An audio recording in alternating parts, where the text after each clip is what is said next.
After last episode being mostly just about Luthen and Clea, we now get an opening where Dedra is in more trouble than she's ever been. It's over for her.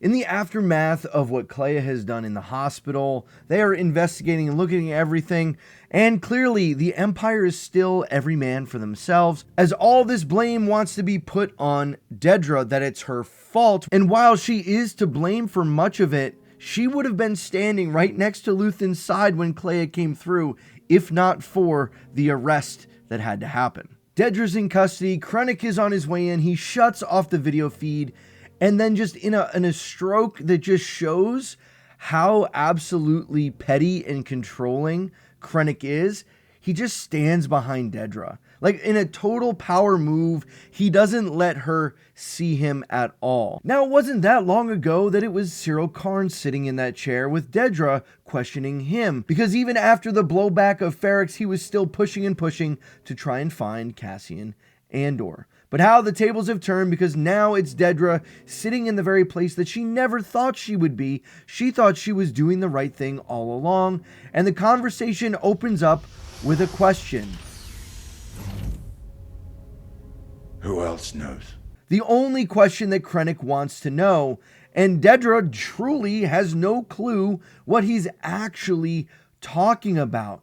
What single thing would drag me to this forsaken basement? Say it. Say the word. Because for her, everything is a secondary topic to finding access. Even the information she knows that has come across her desk that was in her files is really not that important to her, and it's really not that big of a deal. But she has no idea to the extent that her leak has caused for the Empire. And then she utters the words. She knows what's been hidden behind, even though it's been something that she's not been chasing after. It's been an afterthought in her investigation for Axis. She says the words. Death Star.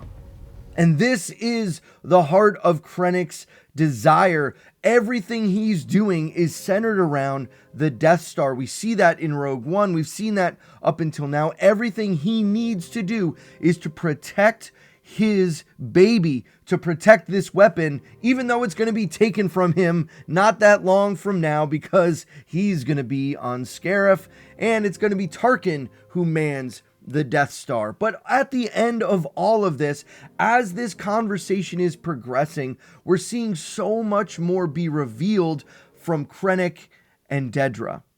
Who else knows? Partagaz. No, I want the names.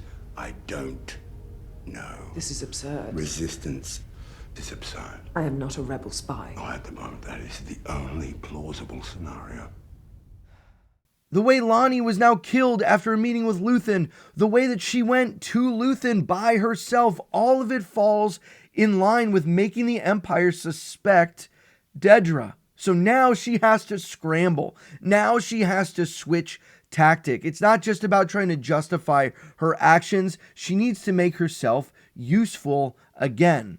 But as all of that is kind of going on, Krennic makes his way behind her again, and things change. Friend, Supervisor Jung spent 3 hours last night logged into your account. Now, shall we take a guess at what he might have told Lucen Rail?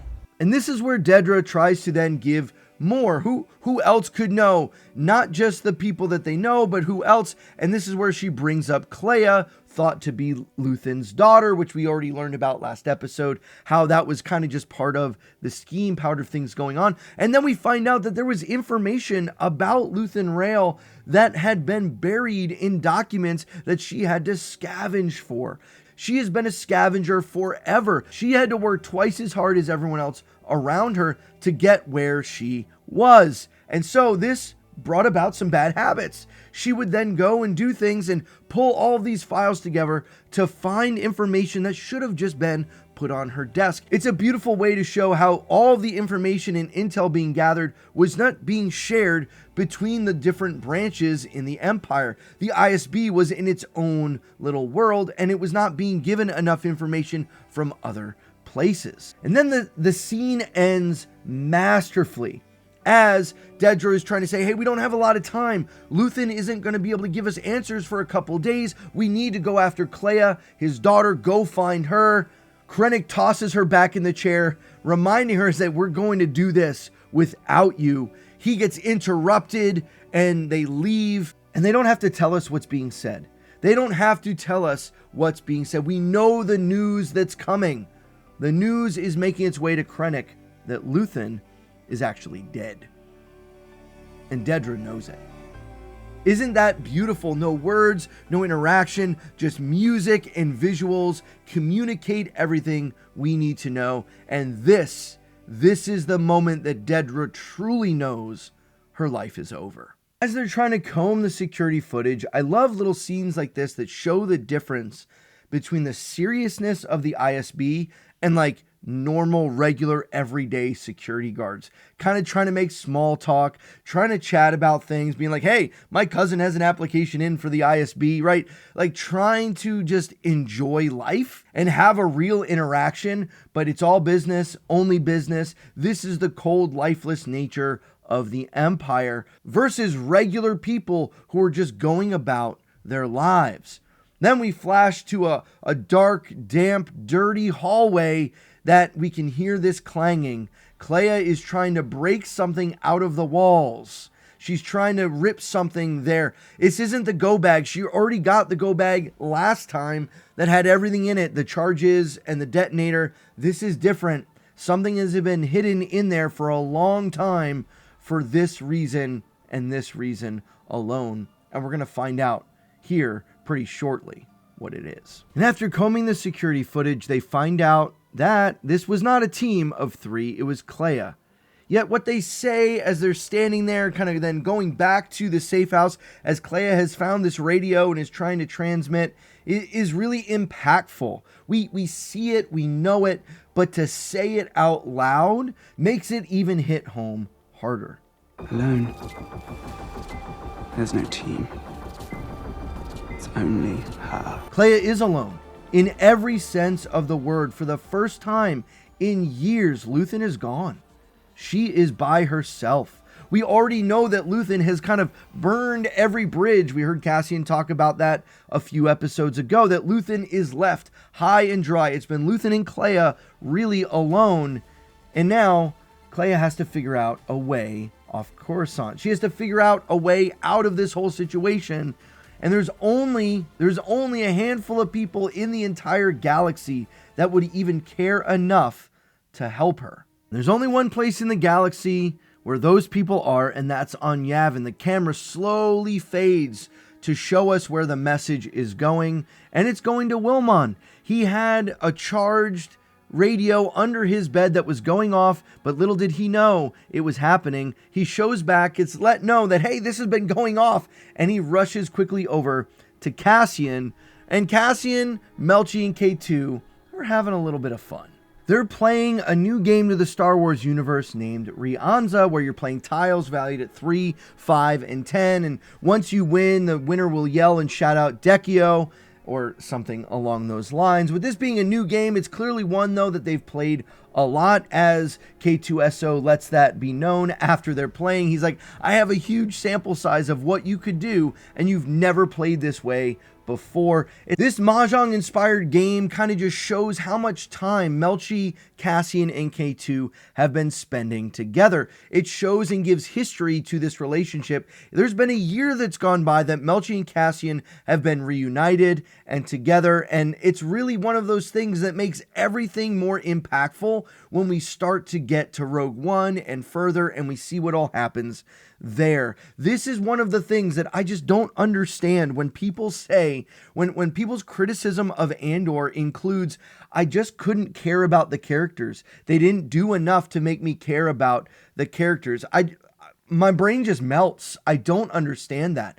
I think that Andor, from season 1 till now, has done the best job I have ever seen out of any other Star Wars show or movie, helping me to care about characters in a very short amount of time. Characters like Melchi, characters like Brasso, characters like B2, characters like Bix. Or if you want to go shorter than that, you can look at characters like Kino Loy that we only get for a few episodes but are really impactful. What about Nemec? That's a character that we lost that really hit hard. I would even say more than Terramin, especially because of what Nemec means. I just don't understand that criticism. I think the only way that criticism works is if you're coming to this show or to any show with a preconceived notion of, I already don't like what they're doing and I don't like this character. When you come with that idea, you're only going to stay detached. You're only going to say, hey, I don't like it. But I think that's what we're seeing here in Andor is this beautiful character building in ways that we've never had before. And people are saying, yeah, but I don't care about these characters because they're going to die in Rogue One. My mind doesn't understand that. Can we not enjoy what's going to happen here? Can we not enjoy the way that we're getting character motivations and making everything make sense? I've already finished these episodes and started watching Rogue One again. Had to pause it because I was just overwhelmed by how many things now give new life to that movie based on little interactions and little games and moments like this that change and really bring depth to a movie that I thought already had a lot of depth. I'm rambling. Let's keep going. There's so much more to say. I appreciate those of you who have been sticking through these long videos and deep dives because I think there's just so many little moments to talk about that, yes, probably could be its own standalone video, but I feel like it just works better to talk about it here in the context of the entire episode. What's up? Guys. Wait. But their fun night of drinking and playing is interrupted as Wilmon rushes in. And then we just cut again to a different scene. When Andor does this, this is their way of keeping you engaged. People say it's slow. People say it's boring. And I'm going to have a video talking about how I think this arc, while was perfect in many ways, was set up to fail. That's a different conversation. But just looking at this here, this is how you keep me engaged in a show through many different storylines in little ways where you bring something in. I can't wait to hear the conversation between Melchi, Cassian, and Wilmon, but that's going to have to wait. I'm going to have to see something else on screen.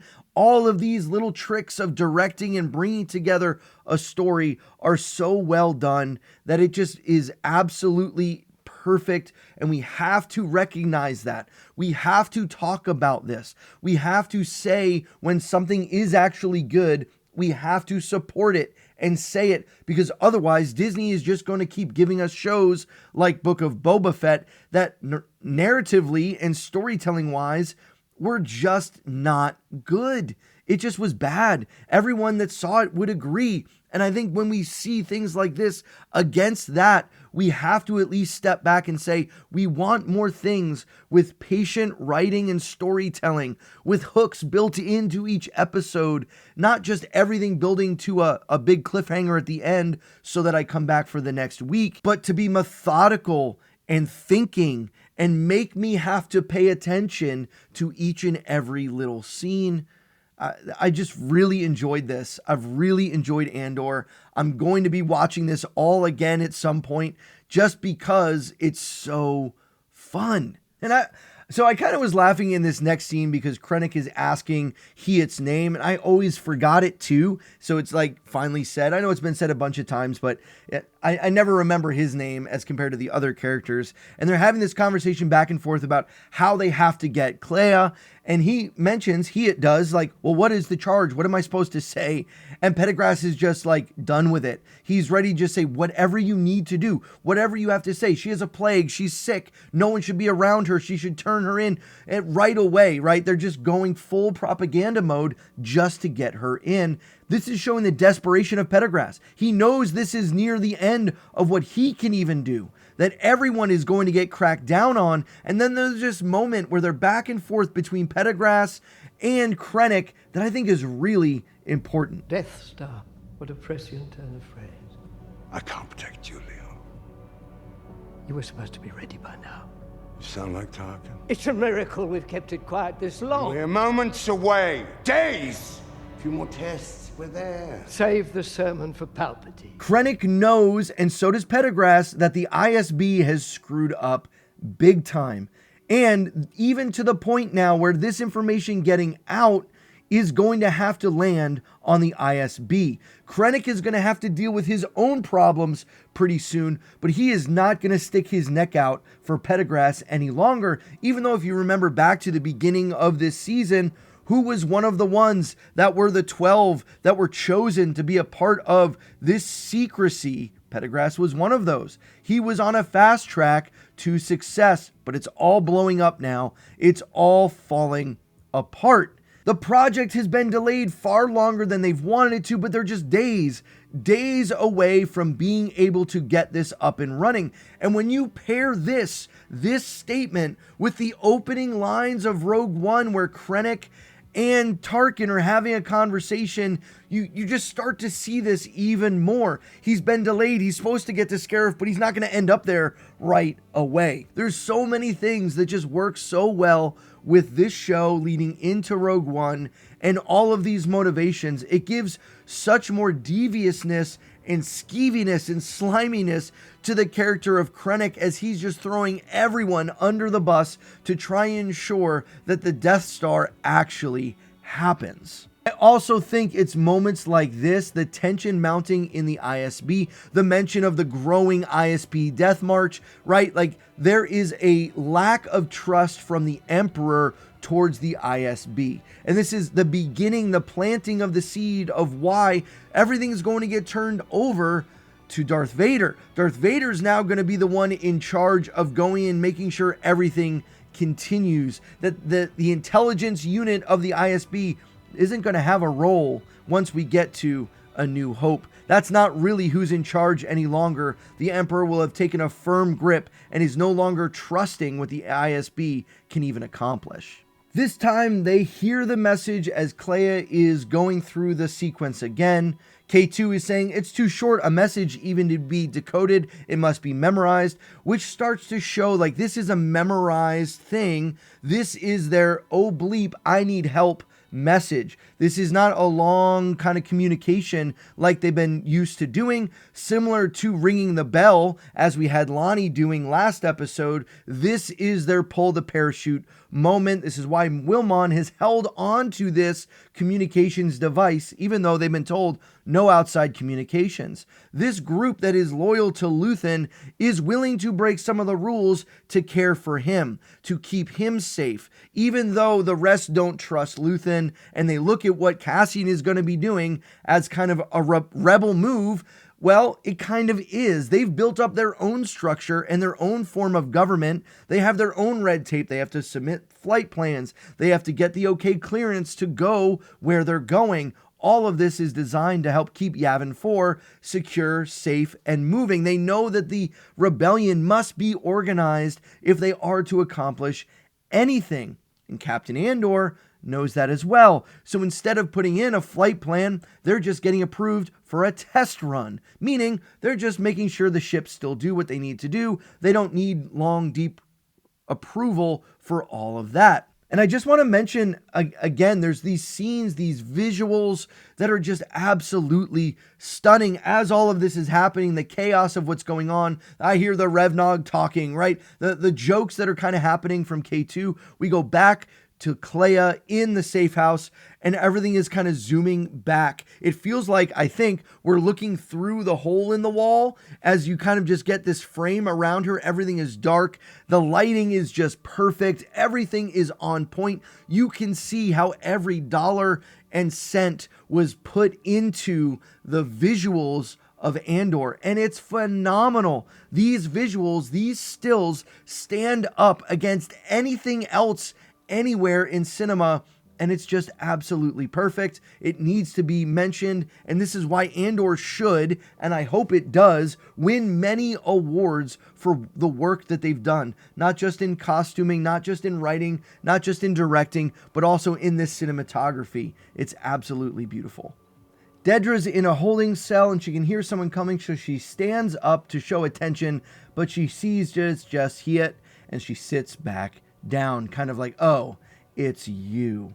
But it gives us an awesome shot through the door because Hiet is there because he genuinely is lost. He knows that Clea is smarter than what they're doing. They're looking for her in the places that they would look for her, and she's not going to be in any of those. They're searching the comm links that they're trying to find out who she would reach out to, but she's smarter than that. And then it hits Dedra. She remembers. How was it that Bix was communicating on Ferrix? How was it that Anto Krieger has been communicating? They found these devices that send pulse codes. So she gives a little bit of advice and a little bit of a rabbit trail for him to run down to try and find. And it's going to be the very thing they need to find Clea. This shows that Dedra still is valuable. She still has the mind to do this, but it's again another cautionary tale like we got with Cyril Karn, is that she flew too close to the sun. She thought she could do everything she needed to as long as she got the right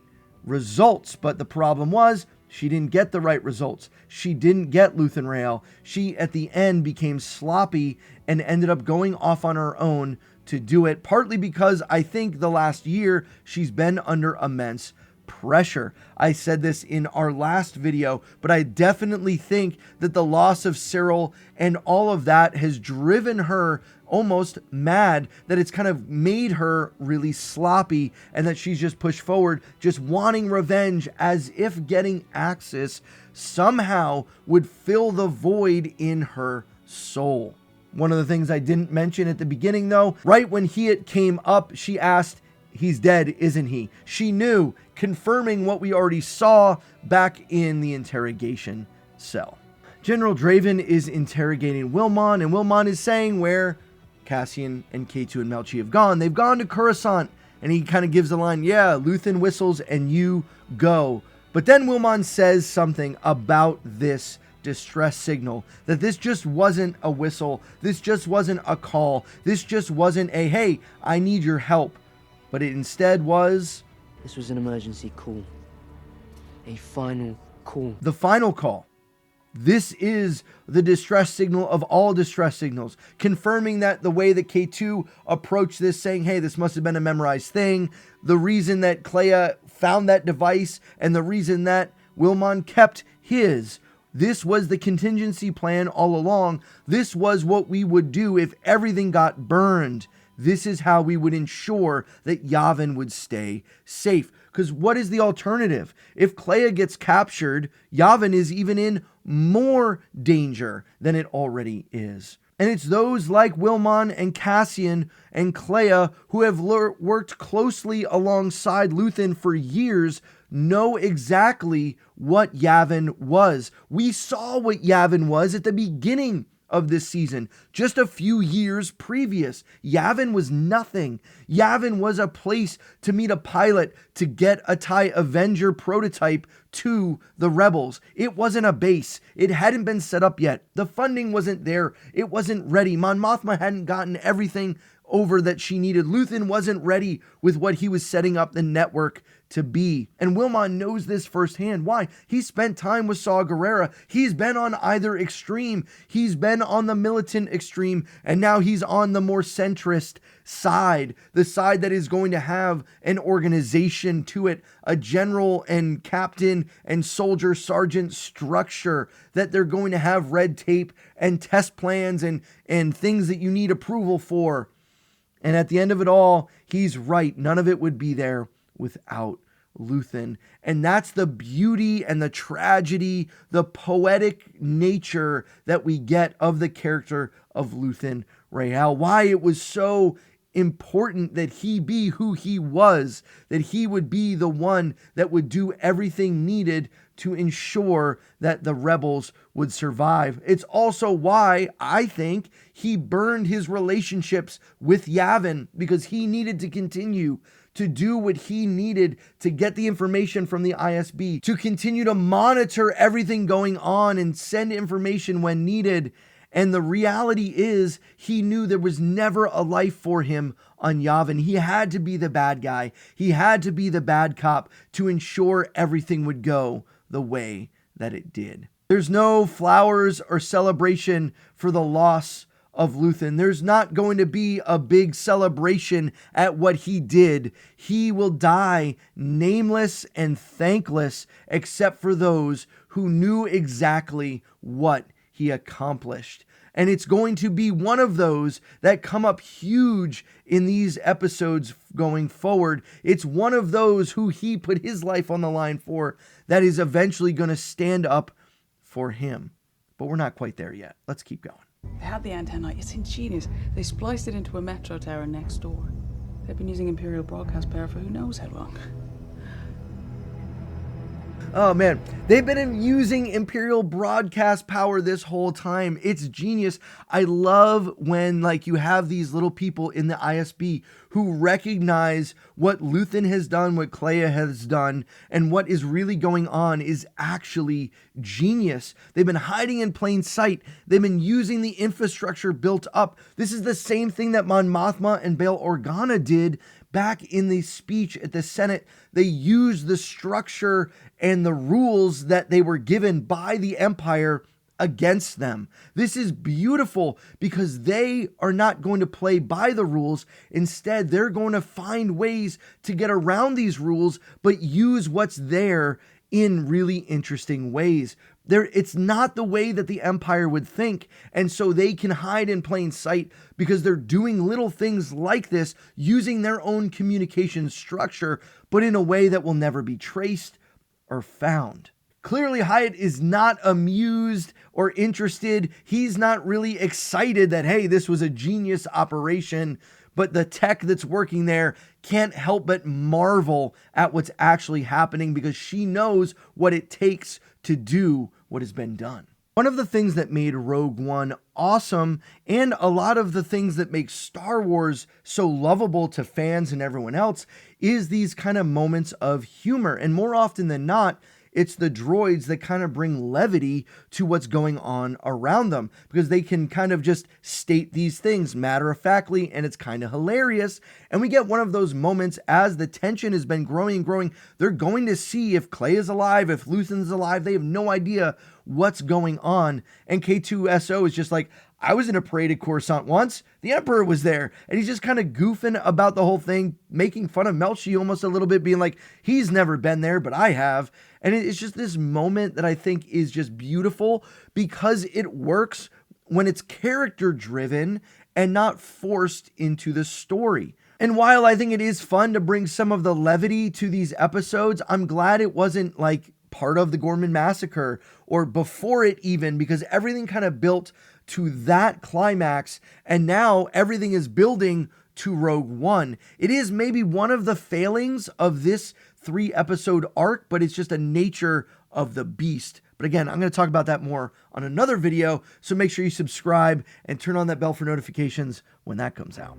Now, there was no way for Cassian to know this, but the lack of him responding has meant Clea keeps responding, and this has allowed them to figure out where the signal is coming from. They're going to get a tactical team together. The episode is picking up, and Pendergrass is monitoring everything very closely of this tactical team.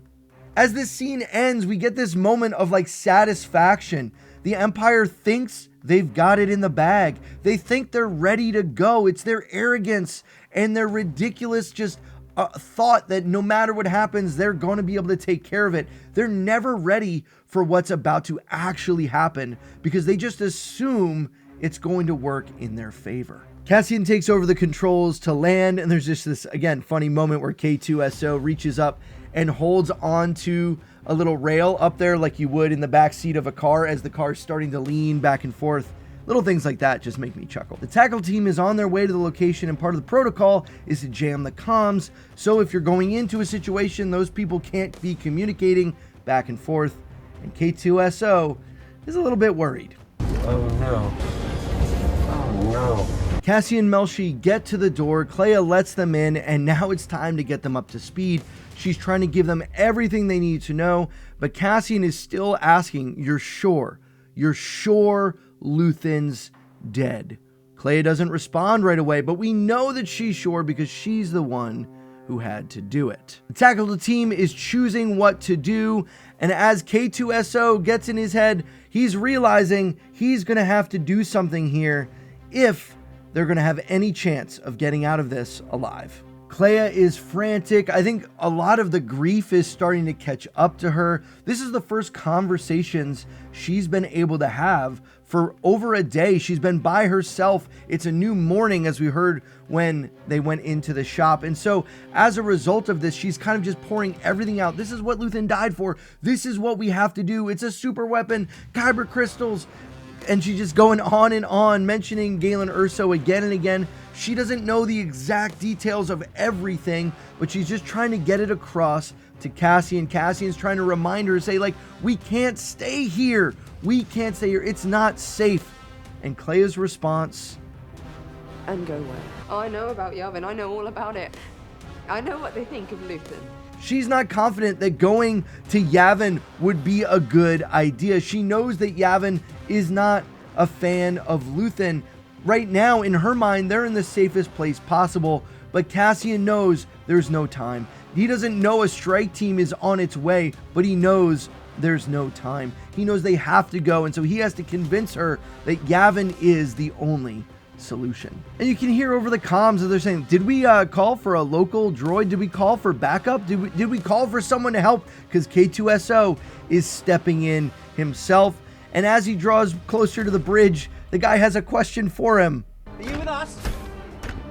No. And what an absolute perfect response. Just a flat out, no, I'm not with you. He takes out everyone. He takes out the shuttle. And you could just see Pendergrass standing in the control room wondering what is going on. The strike team gets to the door, but they're at the wrong place. They break in on a husband and wife just standing there having their morning calf, and they realize we're one floor low. It's directly above us. And then we switch back to Cassian and Clea talking as Clea is trying to get across to Cassian what's really going on, while at the same time Cassian is trying to convince her that Yavin is the right place. And Clea is absolutely right. This is what they need to hear. They need to know what they're up against. This is why Luthen killed Lonnie. This is why Luthen took himself out. This is why Luthen was willing to die, so that it would end with him, so that the information could get back to Yavin. It wasn't that it would just go to Clea. It had to get to the Rebel Alliance, because at the end of the day, Luthen sacrificed himself willingly for the sake of the cause. This is how he knew it would end. He always knew that he would die so that others could live. What an absolute fantastic way to end the penultimate episode with the high tension stakes. Is Clea gonna make it out? Is she going to die? Is K2SO gonna get there in time? Is there gonna be a firefight in the hallway? Will Cassian be injured, or will Melshi be injured? We know that they're going to survive, but how do they get out of this? How do they get the information to Mon Mothma and Bail Organa and General Draven? How is that all going to play out? Man, I was on the edge of my seat for this one. It was absolutely great, the way everything just came together and the way that it was all worked out. A beautiful way to kind of wrap up the storyline of Luthen, to really say, like, well, there's many that aren't going to understand what he really did. We're seeing that from those at Yavin. But at the same time, we know those who were closest to him know what he's done and what he's accomplished. What a beautiful way to kind of cap that story.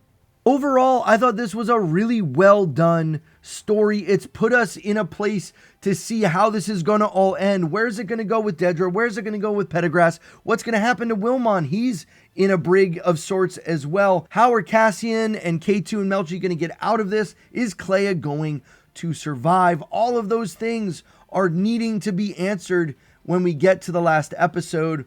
And how is this last episode really going to set up Rogue One? How is that on-ramp, smooth transition to what's going to happen next going to come together? I absolutely loved this episode. When you mix in all of the lighting and the camera work and everything with this storytelling, we get an absolute perfection of an episode. Again, we're not able to hit the high emotional highs and lows necessarily that we saw in the previous arc, But if we're being honest, I don't think anything compares to those 3 episodes that we saw leading up to and the completion of the Gorman Massacre and Mon Mothma getting out of the Senate and her speech and all of that. But in its own right, these episodes, I think, are continuing that story, seeing the story of Luthen and Clea, and seeing Clea now wrestle through how the rebellion is going to handle this. She knows the weight and the gravity of the situation, and Cassian, to some degree, really hasn't processed that information. He's more in the mindset of, we've got to go, we've got to go, we've got to go. He's not really settled in his mind what it really means that there's a super weapon out there that is being built and run by Director Krennic, especially for one as Cassian, who has seen firsthand growing up what a mining operation can do to a planet and a people. He understands that if all of this is the plan of the Empire to build a weapon, and that the devastation of all of it really means they don't care what's going to come of others, and how important this mission is and how important this weapon is to the Empire is going to really, I think, impact the way that we see decisions made in Rogue One, especially for Cassian. Because remember, he's going to go from one who's on rogue, kind of on mission, not obeying the plans, to being one giving really important plans to take out Galen Erso. But that's for a future breakdown. I eventually am going to get to a full breakdown of Rogue One after Andor, all the things and the ways that kind of make us see that film differently. I'm really excited for that. So if that's something you're looking forward to, make sure you subscribe to the channel. As always, my name is Jeremy. This is The Force Fandom. Thank you so much for being here. Share down below in the comments what was your favorite part of this episode. I'll be down there interacting with each of you. Thanks so much. And remember, the Force will be with you always.